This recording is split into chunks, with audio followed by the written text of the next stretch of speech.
This is a completely unprepared video, and it's just a combination of things. Are you feeling worthless, and do you feel like there's no purpose? And I just notice a lot of people now stop coming to church, people that you don't see in church as often anymore. And we spoke about it at a prayer meeting. It's like people are just tired.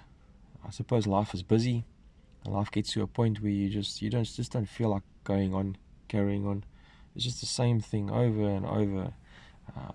You might have struggles and things are not getting any better, and ultimately people just feel worthless and they feel that there's no point to their lives. I think more than often you don't realize how much you are worth to others, and I've noticed that in the church that I'm in. People come to church. It's not so much in some people's lives for the message that they get in church and they sit there. It's just the people around them, the people that they encounter, sometimes build a lot into their lives as well. So my question is to you, who are you building into? Whose life are you building into? Who are you supporting, and who are you important to? Because every single one of us serves a purpose, and we can support one another. And this is ultimately a Christ-like life. Jesus said he didn't come to be served, he came to serve. And that's what we should be doing. We should be looking out for others. We should be building into their lives. True compassion costs nothing. This is not about money. You don't have to give money in order to help people.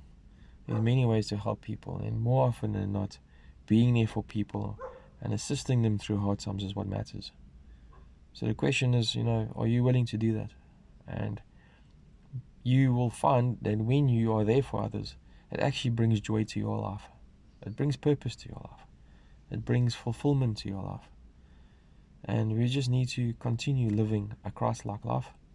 Continue being there for others. Continue building into their lives. I often asked someone when we went to visit someone at hospital, and I asked the pastor, what do you, I'm not always sure what to say. And he says, when you visit someone in hospital, when someone's going through a hard time, when you're visiting them at home and you're assisting them and just being there for them, he says more often than not, they will forget what you said to them. But the one thing that they will not forget is that you were there when it mattered. You were standing next to them, sitting next to them. When they needed someone most, you were there. It's your presence that outweighs what you say. So continue to live a Christ-like life.